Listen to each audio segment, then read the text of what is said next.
What's going on? This is Alex Wilder. You're watching Wild with Wilder. Thanks so much for tuning in again. If this is your first time, welcome. And if you are returning, nice to see you.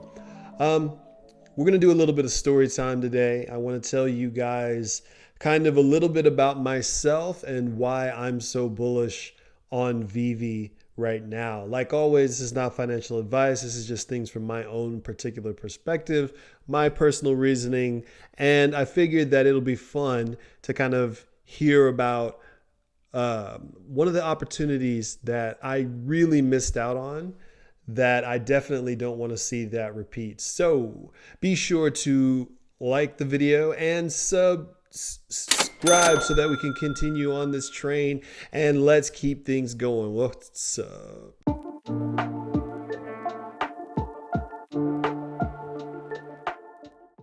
Let's talk about Gamestop and the hundreds of thousands of dollars I almost had. So back maybe a couple of years ago, when I was really kind of just getting started into the investment game, where I was learning stuff on Robinhood, like a lot of people. I think I had been in there for about maybe 7-8 months. I had the idea to buy GameStop stock.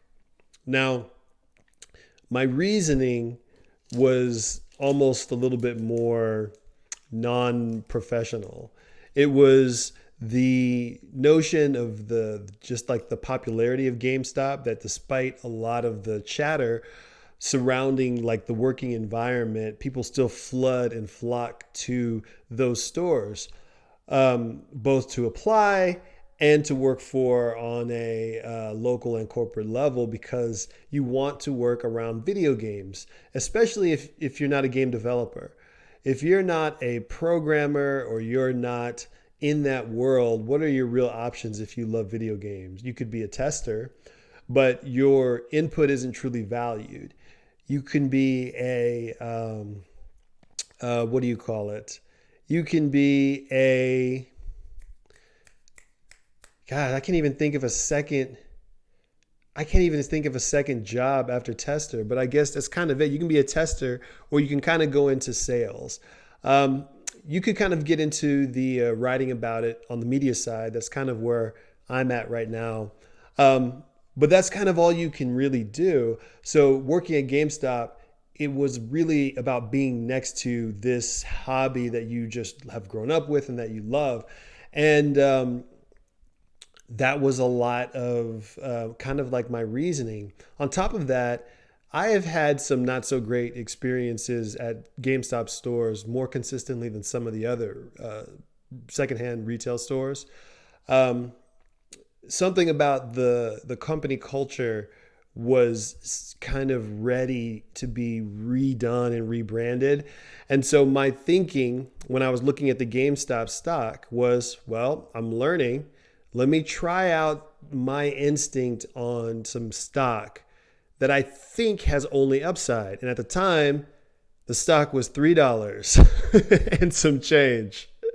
So I grabbed 3 shares, and then my plan was to subsequently, I'm just going to take X amount of money and just say it's $100, put all 100 into GameStop. I don't think you could do fractional shares on Robinhood at the time. So that was my plan. Tried some other stuff in some of the cannabis stocks, and I think that was my first real original personal play. So afterwards, talking with one of my financial friends whom has been in the market much longer than me, and they had gotten into investing, I want to say like maybe a year before I did. And I was telling him, kind of working through some of my learning strategies, but he started telling me about how GameStop is not a good stock to be in. He went over the financials. He was explaining to me that it just doesn't make any sense. The company's doing poorly, X, Y, Z. And because I was still super, super new, I was like, you know what? He's right. Let me not gamble with my money. and I didn't buy any more shares. We all know what happened following that as to why this ended up being a really good lesson for me. Fast forward to maybe about a year from that point.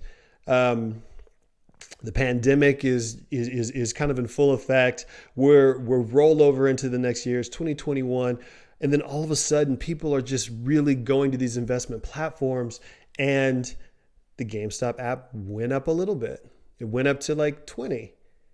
And then I was like, oh, this is crazy.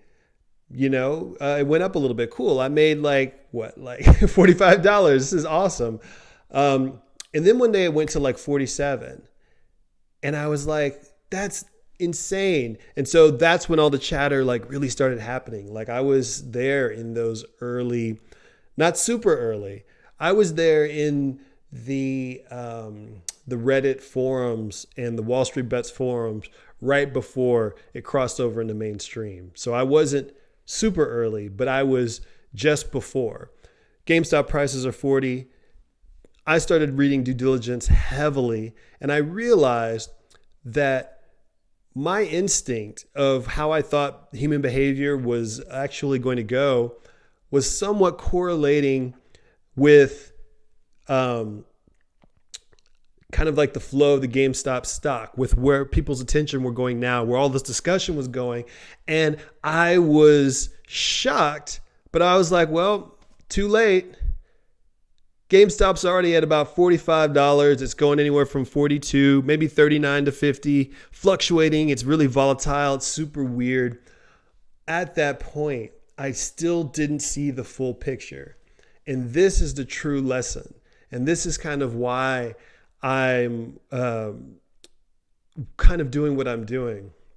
So now I'm realizing that the GameStop stock is a real proven thing. But because there's already been some significant gain from $3 to 45 or 47 or whatever it was at the time, I'm thinking that the train has already left the station and it's over. I'm not realizing that this is just the first initial hill. So instead, I'm like, I need to look for my next GameStop stock. So I started reading all this stuff. I started reading other people's writings, checking my own due diligence, going with my own instinct, so forth and so on. And putting my money into some of those. And some of those did pop a little bit. Like I got a good bit of AMC stock, at least good bit for me, semi-early. So I saw some good returns on those when those really rose. And I think they're still rising or somewhere up there. But not what I should have done. I should have taken that amount, whatever it was, and just put it into where I just knew something was really happening and something was stirring, because I'm the type of person that I think it's, and this is not financial advice, any of it. I'm just telling you my perspective and kind of my thinking and what I do. But I'm the type of person where I will take my returns kind of on my way up. I'll take what I can get to kind of cover the rise, put aside half of that for tax purposes, and then see the real gains kind of take up. But I never even really got a chance to play, because I just told myself that it was over, and we were just finishing the second, we were midway through the third quarter. Because when those GameStop stocks really shot up over that 1 week-ish period, and they got to $400 and something per share for like a brief moment in time, and I had been consistently doing what I planned to do. Because you imagine if I had put 100 into like $100, $3 a share, and I just did that for like every week back when no one was looking at GameStop. Like right off the bat, say I end up with 30 shares right there, and the stock jumps from 100 to or jumps from 3 to 100. $70 return per share. Like that's crazy. But I wasn't thinking about it the way that it was actually happening. I was thinking about it the way that I thought I was supposed to think about it. I'm going to try to be a professional. I'm going to try and do things the appropriate way, marginalize my risks, make sure that I'm doing everything kind of safe. But I never saw the moment to take the leap. All that being said, I've been focused on Veve very consistently. And to me, it feels like back when GameStop rose from $3 to $40. And I feel like we're in that $40 time right now. So I don't know when the next real pop is going to be. I don't know if there is going to be a next real pop, but I'm never going to sit on the sidelines ever again when my instinct is telling me the opposite, when my instinct is telling me that there's some actual action here. So I'm trying to do what I can actually do, trying to hurry up and maneuver my way into a blue chip piece or two so that when it actually shoots up, I can actually see some of those dramatically sizable returns that I was just not privy to on GameStop because I was kind of getting in my own way, letting myself be convinced. Because what if he was right? I still would have been like, I don't know if I would have felt grateful or if I would have felt like I still would have wished I had kind of like bet on my own perspective. And I think that was kind of a huge issue for me, is not knowing when am I no longer learning and then when am I actually working and have to make these decisions for myself. So that right now is what I feel is what's really happening in the Veve app. And it's why I really like the space. Because there's going to be a huge shift now that a lot of people are priced out of NFTs and everybody is looking for the next big one. We've probably done all the PFPs that we can think of. There's still going to be one or two, but there are some spaces where I feel like we're really early. I feel like the anime NFT space is super early. I don't even think we've really scratched the surface because I don't really see yet the pure non-Western authentic anime NFT pieces that have hit any type of grand scale. They're not even on OpenSea, in my opinion. I think that those pieces are on Foundation. And it just hasn't turned into what it could turn into. I don't think that mirroring exactly how OpenSea functioned is going to have the exact same results. It might for a smaller scale, but it's mostly people that are getting in early, utilizing the quick mint system, doing a flip, pulling their soul out, pulling their ETH out, and, kind of going on their merry way. And the projects rise and fall with people trying to go in and get a quick win. And there's no longevity. There's no expansion beyond just the stereotypical, oh, I'm just flexing with my NFT. But when these realities really become more mainstream, when people are really desperate to rent some of the locations that you have, those in-game worlds, real estate and stuff like that, that's going to be when what we thought was important is not, and the true value is really going to start to show itself. And so far, Veve seems like the first to try to do it in a way to where people are going to give them a lot more leeway, strictly because of the IP that they have. And being able to rent out Zombie Hunter Spider-Man during this theoretical that I'm just making up. Oh, all of a sudden in the Veve verse, there's a zombie invasion. Well, if you have an undead character, you are now immune to XYZ. And also, if you have a zombie hunter character, well, now you have all these special powers and everyone's going to want to rent Zombie Hunter Spider-Man. Like, wouldn't that be crazy?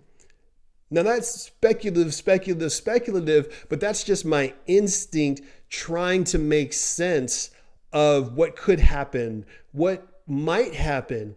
And betting on some of that, I think, is always a good idea. And I'm now at that point where it's like, I don't want to bet small on that anymore. I want to bet big.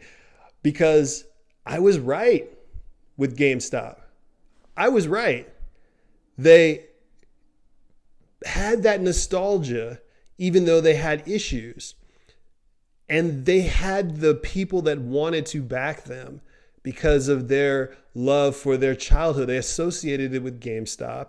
And now GameStop is like, all right, we have all this money. We have a new CEO. What else can we do? And I think they're trying to bridge the NFT space. I made a video about that too, of what potentially could happen in regards to GameStop getting into NFTs. They've made their own website. And people, you can, like, if you are a 3D animator or creator, you can actually apply to work with GameStop right now. And I'll put one of the cards up top that has a link to that video in particular. So there's so much that we can do. There's so many cool things out there right now. And I really get the same feeling that I got during the whole GameStop craziness in this Veve NFT space. So first and foremost, I want to say thank you guys so much for watching. I am Ilex Wilder. This is Wild with Wilder, and I appreciate you sitting down with me on Storytime, where I can just kind of give you my sensibilities, what I'm experiencing, what it's like to try and hop into this space when it's almost no advantage, and seeing if I can navigate my way to one of these blue chip pieces. Because I'm trying to level up, I'm trying to flip, I'm trying to get some actual return on some of these things I'm invested in. And I'm just kind of sharing the journey along with you guys, talking about the things that interest me. I'm going to have to do something on Skyrim because I'm playing way too much of it.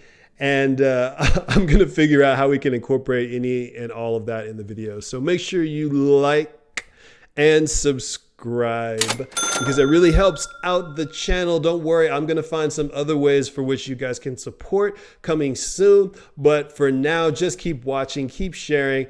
All I care about is that you are getting something of value from the channel. If there's any topics you want to hit on or touch on, put them down below in the comments and we will address those. I'll make a video. I have another one I have to record right after this. So thanks again, guys. Peace.